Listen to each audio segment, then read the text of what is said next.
بسم اللہ الرحمن الرحیم نحمدہ و نصلی علی رسولہ الکریم۔ آپ دیکھ رہے ہیں پس منظر اور میں ہوں آپ کا میزبان Sajid Virk. I M F نے پاکستان کے قومی اداروں کی نجکاری کے حوالے سے شدید دباؤ بڑھا دیا ہے، اور ساتھ ہی ساتھ آج نگران وزیر اعظم انوار الحق کاکڑ نے بھی آج تمام اداروں کو یہ ہدایت دی ہے کہ اس کے نجکاری کے عمل کو فوری طور پر تیز کیا جائے اور جلد از جلد اس کو پایہ تکمیل تک پہنچایا جائے۔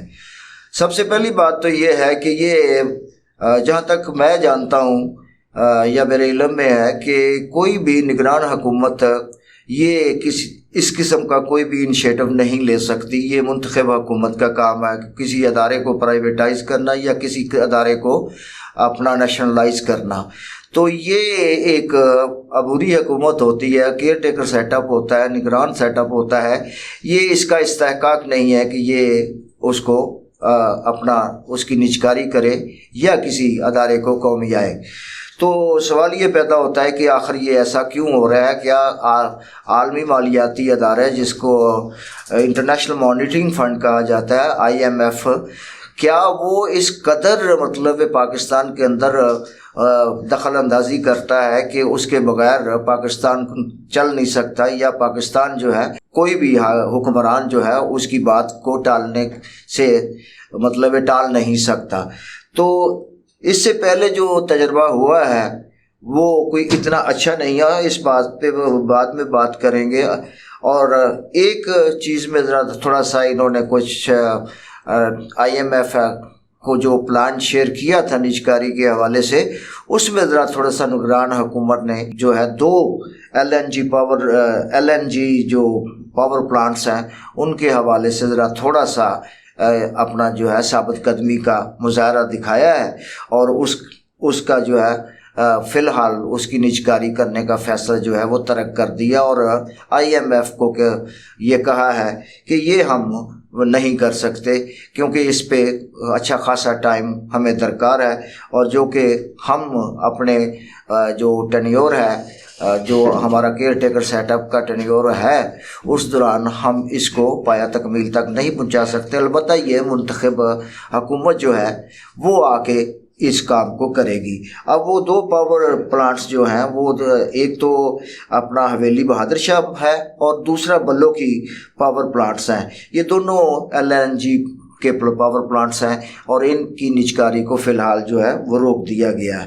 اچھا، دوسری جانب جو ہے پاکستان حوالے سے جو رپورٹ آئی ایم ایف نے دی ہے خسارے کے حوالے سے، کہ اس کا کہنا ہے کہ اس سال جو ہے پاکستان کا خسارہ جو ہے مالی خسارہ جو اس کا ہدف گورنمنٹ آف پاکستان نے مقرر کیا ہوا ہے 1137 ارب، بہت زیادہ ایکسیڈ کر جائے گا، اور اس جو انہوں نے یہ تخمینہ لگایا ہے اس سے کہیں زیادہ 2023 اور 2024 میں یہ مالی خسارہ جو ہے وہ ہو جائے گا، اور یہ 1137 ارب سے بڑھ کر یہ 8042 ارب روپے تک پہنچنے کا امکان ہے۔ اور اس میں جہاں تک جی ڈی پی کا تعلق ہے تو یہ جی ڈی پی جو ہے پاکستان کی وہ تقریباً 6.5% کی بجائے 7.6% رہنے کی پیشگوئی کی ہے، جو کہ درست نہیں ہے۔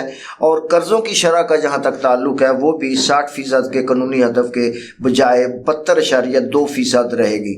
اس سال جو پرائمری سرپلس ہدف ہے 0.4% جو ہدف کے مطابق کچھ 421 ارب رہنے کا امکان ہے۔ رپورٹ کے مطابق مجموعی محاصل جو ہیں، جو ریونیو ہیں، وہ 12.5% اور مجموعی اخراجات جی ڈی پی کا 20.1% رہنے کا امکان ہے۔ اب آپ اندازہ کریں کہ جو ہدف جی ڈی پی کا حکومت پاکستان نے مقرر کیا ہے 6.5 اور 7.6 جو ہے، یہ دونوں جو ہیں اس سے اخراجات جو ہے کئی گنا زیادہ بنتے ہیں جو آئی ایم ایف کی رپورٹ کے مطابق۔ ظاہر سی بات ہے وہاں بھی لوگ پڑھے لکھے لوگ بیٹھے ہوئے ہیں اور ان کا یہی کام ہے، پوری دنیا کو اپنی انگلیوں پہ نچا رہے ہیں، تو یقیناً ان کے فیکٹس اینڈ فگرز جو ہیں وہ ہمارے ٹیکنوکریٹ سے कदरे बेहतर होते हैं, क्योंकि हमारे तो टेक्नोक्रेट्स एक नाम के टेक्नोक्रेट कहलाते हैं। ये तो या तो सिफारिश के बलबूते पे आए होते हैं या फिर मतलब रिश्वत की ढेरों जो गठरियाँ होती हैं वो दे के आते हैं।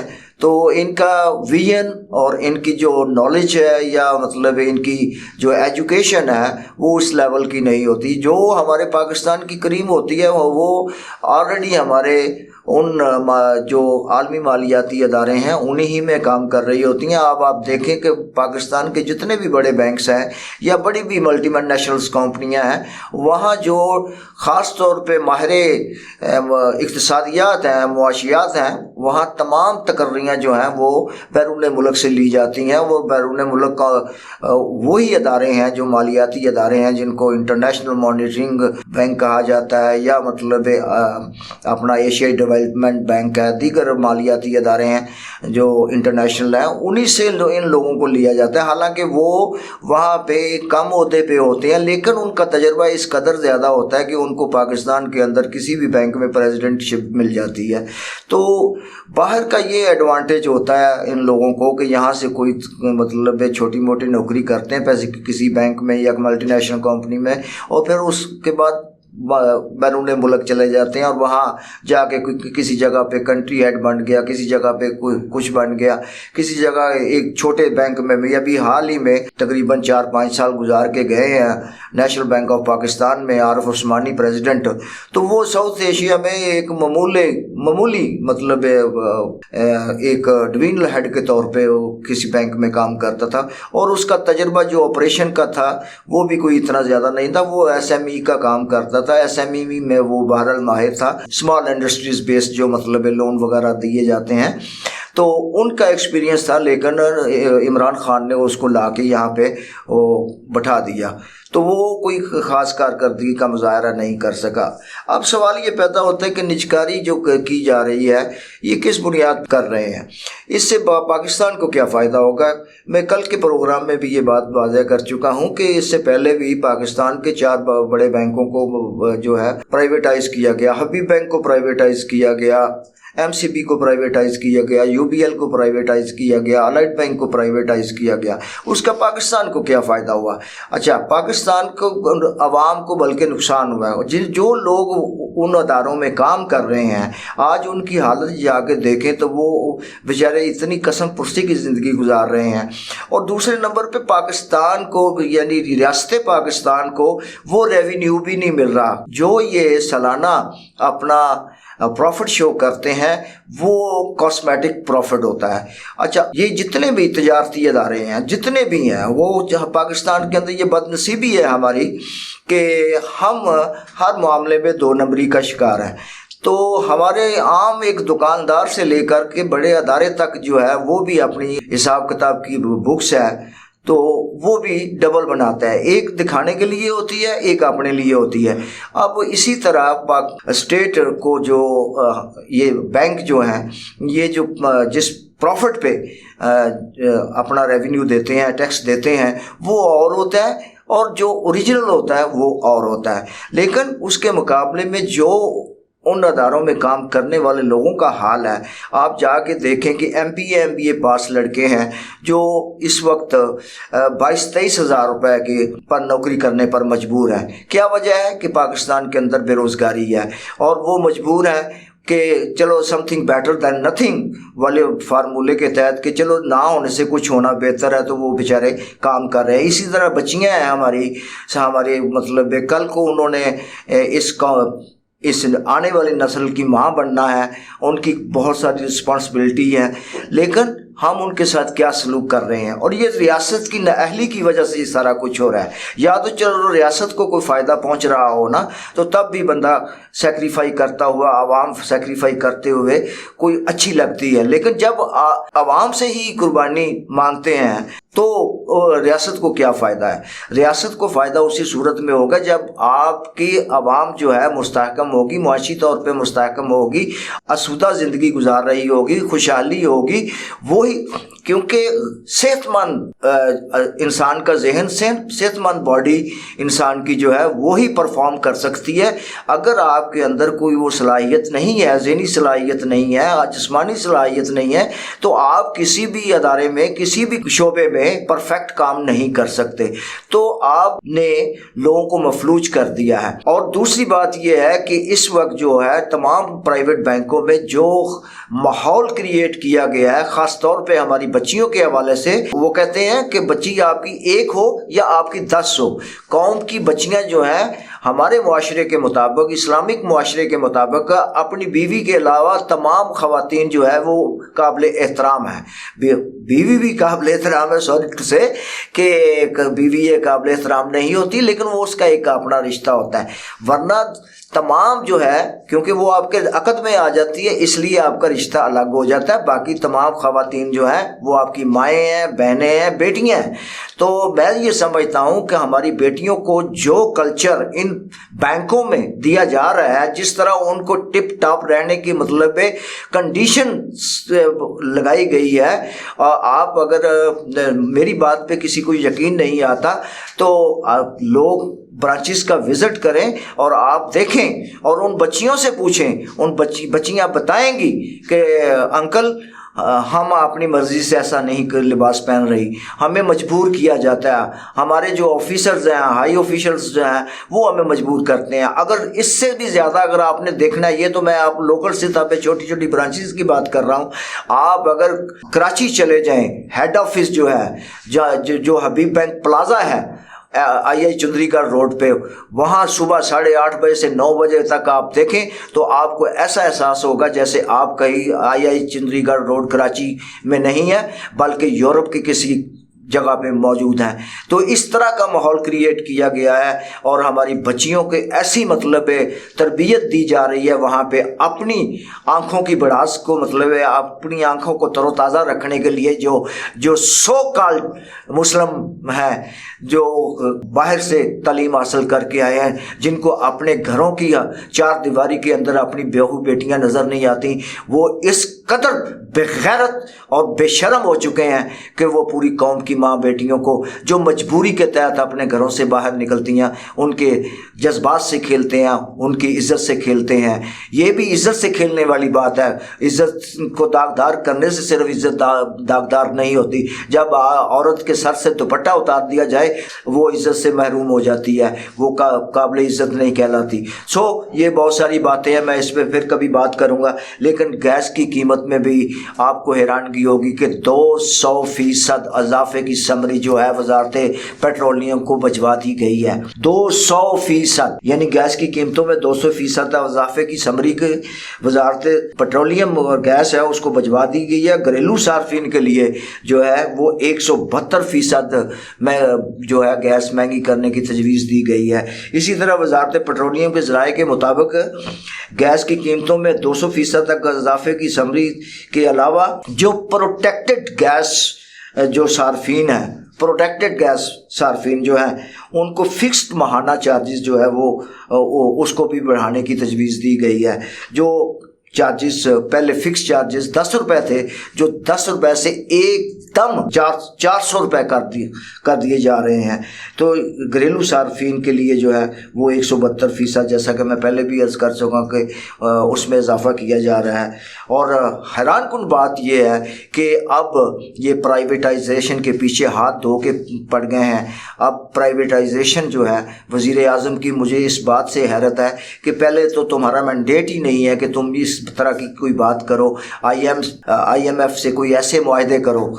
ये पहली गवर्नमेंट जो है वो अपना कर्ज लेके गई है। 1 अरब 20 करोड़ डॉलर जो है वो आप निगरान हुकूमत ने नहीं लिया, वो शहबाज शरीफ ने लिया था। That time Shahbaz Sharif was prime minister of Pakistan, तो उसका मुआहदा था और वजीर ख़जाना इसहाक डार था। तो फिर आप उनकी जो सारी ये चीज़ें जो हैं, आपको किस बात की जल्दी है कि आप इन चीज़ों को प्राइवेटाइज करने की अदारों को हदायत दे रहे हैं? पाकिस्तान को आप किस नहज पे ले जाना चाह रहे हैं? पाकिस्तान तो पहले ही मकरूज़ है। Pakistan IMF, world bank, Asian development bank और दीगर जितने भी मालियाती और जो मतलब एजेंसीज हैं, उन सब से इतना पैसा आपने ले लिया हुआ है कि आपने पाकिस्तान के तमाम रोड्स जो हैं वो आपके मॉर्गेज हैं, आप सुपर हाईवे मॉर्गेज है, उसके अलावा तमाम पाकिस्तान के एयरपोर्ट्स मॉर्गेज हैं, पाकिस्तान के रेडियो स्टेशन मॉर्गेज है, पाकिस्तान का PTV स्टेशन मॉर्गेज है, पाकिस्तान के मोटर्सवे जो हैं वो सारे मॉर्गेज हैं। तो फिर आप क्या बेचना चाहते हो? इस आवाम को तो तुम बेच चुके हो। खुदारा खौफ करो, क्या क्या बेचोगे? आप तो बेचने के लिए कुछ है भी नहीं, तो किन चीज़ों को बेचोगे? अगर आपने इस मुल्क की इकॉनमी को दुरुस्त करना है, इस मुल्क की मईशत को दुरुस्त करना है, तो इसको प्राइवेटाइज करने से नहीं। क्या आप पाकिस्तान में प्राइवेटाइजेशन करके सरमायादाराना निज़ाम, जमहूरियत की आड़ में सरमायादाराना निज़ाम लाना चाह रहे हैं? आपकी सोच से, आपके इन फैसलों से यही अंदाज़ा होता है कि आप सो कॉल्ड डेमोक्रेसी के नाम पे पाकिस्तान के अंदर सरमायादाराना निज़ाम लाना चाहते हैं ताकि तुम अपने आकाओं को खुश कर सको। लेकिन पाकिस्तान के अवाम आप जान चुके हैं, आपकी सोच को भी जान चुके हैं, आपके किरदार को भी परख चुके हैं। आपके जो लूटमार आपने की है, इसी तरह आपको मज़ीद लूटमार नहीं करने दी जाएगी। तो अगर आपने इस मुल्क की मईशत को बेहतर करना है तो इस मुल्क के तमाम कौमी अदारों को वापस जो है नेशनलाइज करो और सिक्योरिटी चेक रखो, उसके ऊपर चेक एंड बैलेंस होना चाहिए, उन अदारों की मॉनिटरिंग सही होनी चाहिए, सही लोगों के हाथों में उनकी बागडोर होनी चाहिए। ये नहीं है कि सिफारशी लोगों को या आपके अपने चहेते लोग जो हैं वहाँ पे बोर्ड ऑफ डायरेक्टर्स के मेंबर बना दिए जाएं, चेयरमैन बोर्ड ऑफ डायरेक्टर्स बना दिए जाएं। नहीं, जो उस प्रोफेशन के लोग हैं उनको लेके आएँ, तो आप देखें आपकी मुल्क की मईशत भी बेहतर होगी और आपके पाकिस्तान के अवाम जो हैं वो भी खुशहाल होंगे, उनकी गुर्बत भी ख़त्म होगी और एक मुल्क मुस्तहकम भी होगा और साथ ही साथ आपके कर्जे भी सारे उतर जाएंगे, आप खुद मुख्तार मुल्क भी होंगे, आपको हर तरह की आज़ादी भी होगी। आप अभी आज़ादी के नाम पर कैद हैं, अभी भी आप दूसरे अगयार के गलों में तोक पहने हुए हैं। आपका तोक जो है वो ये इस तरह ख़त्म नहीं होगा और तोक को उतारने के लिए आपको जो है संजीदगी से काम लेने की ज़रूरत है। आपको पाकिस्तान के साथ संजीदा होना पड़ेगा, पाकिस्तान के अवाम के साथ संजीदा होना पड़ेगा। जब तक आप अपनी पॉलिसियों को रिवर्स नहीं करते, आपको इसको सही मानों में लेके नहीं आते, ये मुल्क जो है वो सरवाइव नहीं कर सकता। जिस तरह आप कर रहे हो इस तरह तबाही के अलावा कुछ नहीं है। इसका बेहतर हल यही है कि पाकिस्तान के तमाम अदारों को दोबारा कौमी अपना जो है नेशनलाइज किया जाए और नेशनलाइज करने के बाद उनको सही तरीके से चलाने की कोशिश की जाए, क्योंकि किसी सिस्टम में खराबी नहीं होती,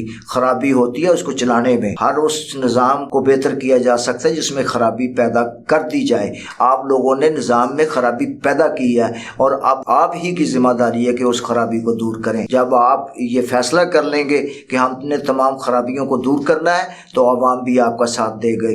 इसी के साथ मैं आपसे इजाज़त चाहूँगा। अल्लाह हाफिज़। पाकिस्तान जिंदाबाद।